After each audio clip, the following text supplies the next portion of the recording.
32. The high god Aileron was under attack. Blow after blow came from multiple directions, multiple attackers doing their best to kill a god. Clangs of weapons bouncing off his plate armor thundered across the courtyard of the Dragon's Nest, the keep that was Aileron's home. His attackers were among the best of his private guard, men and women who had served him faithfully their entire lives. Ordered to give it their all, they were doing their best to kill their god. If they held back, it would mean their death. The high god Aileron had decreed it, and his decrees were holy writ. An ebony warhammer careened towards Aileron's head. Quicker than the eye could follow, he made the slightest of moves and sidestepped the skull-crushing blow. The hammer pounded into the ground, shattering the polished marble cobblestones, and the man grunted in pain as shock waves thundered up his arms. A lithe woman leapt at Aileron, spinning a double-ended spear at her god. Aileron raised his gauntleted hands. He bore no weapons, but he was hardly unarmed. A fast strike from each hand shot outwards, one disarming the woman, the other sending her flying back into the wall of the courtyard. She fell in a broken heap, and several life masters rushed to her side and cast healing spells. Aileron took the spear from the fallen woman and spun it in a blur of death.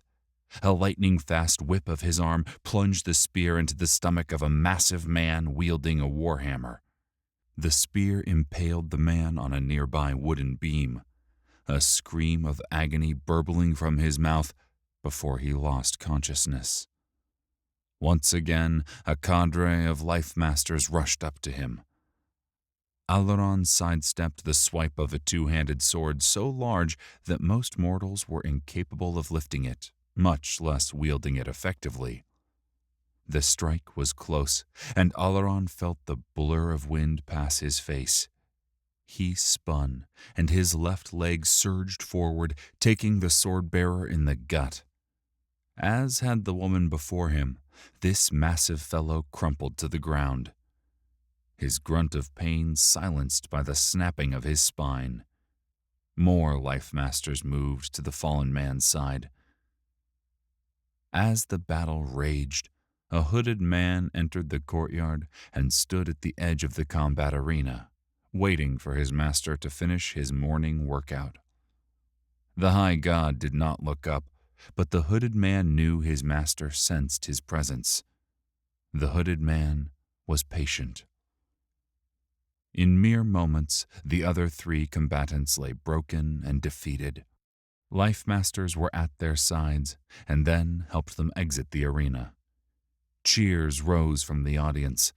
The high god's training sessions were always popular entertainment for the pilgrims who had journeyed to prove their love and adoration of the high god. The high god removed his helmet and held it out to his steward.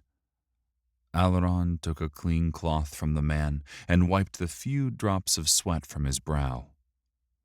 The hooded man swallowed, trying to ease nervousness as his god walked towards him. "Your Eminence," the hooded man said, bowing so low his head was near parallel to the ground.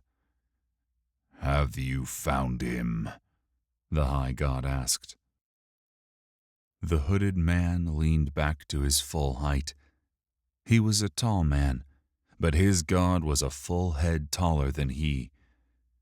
The hooded man brought his gaze up to his god's face. Few could perceive the hooded man's true nature, but his appearance was neither a surprise nor a shock to the high god.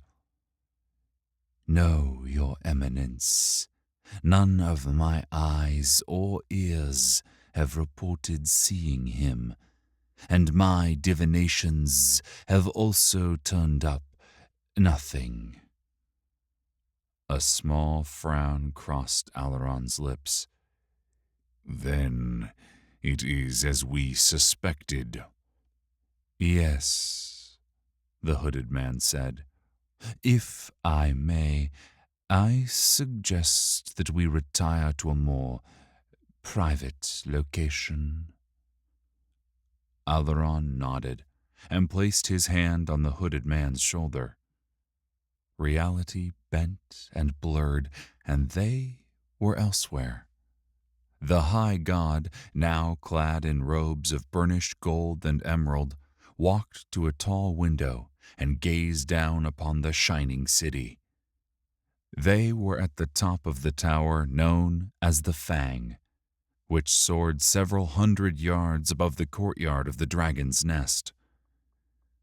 Then it is a true prime Godhead, Alaron queried, without turning his gaze from his city. It is the only explanation, Your Eminence. At first, I suspected that someone had altered one of the godheads you constructed for the Pantheon, somehow making it immune to your influence. The hooded man paused. But, Alaron said with a note of impatience, even if someone removed the domination protocols, they could not erase the beacon. It is part of the base code upon which you layered the new Godhead matrices. Despite several exhaustive searches, I could not divine his location. I was under the impression that the location of all the prime godheads had been accounted for. The hooded man cringed. That responsibility had been his, and he had been certain that the location or fate of all the prime godheads were known. Yet, somehow, he had missed one. The high god had a well-known reputation for benevolence among the peoples of Corin, but the hooded man knew better. He knew ancient paranoia still raged in the soul of his master. Even the hooded man, the most loyal of the high god's servants, knew he could be sacrificed on the altar of those ancient fears. I am sorry, Your Eminence. I have sent spies to all corners of Corin. They will find him, and I will continue to divine as well. The hooded man lowered his head as he heard Alaron turn and walk towards him. Every second ticked by in an age, and the hooded man wondered if this moment would once again be his last.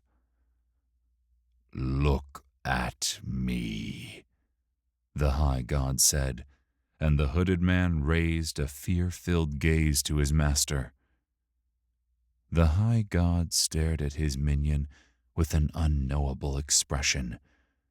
Had the hooded man still possessed a living heart, he knew it would be near bursting. Yet he did not, and so he had no biological mechanism to track time. Finding this man, this heretic, is your only purpose, the high god commanded. You will do nothing else until he is found. The hooded man knew better than to say anything when his master was in such a mood. He watched as the high god buried his rage. It did not disappear. It never disappeared. Alaron gazed down on the map and spread his hands wide. The map moved in to settle on a town near the Mirik Mountains, a mere 1,000 miles from where they now stood. This heathen, who bears the power of a god, may shield himself, but his banner NPC is here. Find him. Bring him to me. Alive. The hooded man hung his head low in humility. I will send my best agent.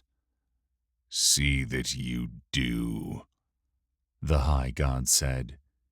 His powerful grip clasped the base of the hooded man's thin neck.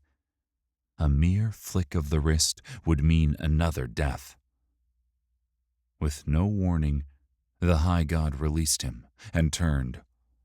Steward, attend me, Alaron said in a measured voice, and a thin pop of air announced his steward, the same squat man who had taken his helmet in the courtyard. You called, Your Eminence? Bring me something to kill. At once, the steward said with a bow, and disappeared. The high god turned to the hooded man. Someone gave this man a prime Godhead. With a sudden shock of realization, the hooded man understood his master's words. You believe there is a traitor in our midst? The high god whipped his head towards the hooded man, and a slight twinge of anger burbled to the surface before Alaron buried it. He turned back towards the window and gazed to the south. There are always traitors, the high god said.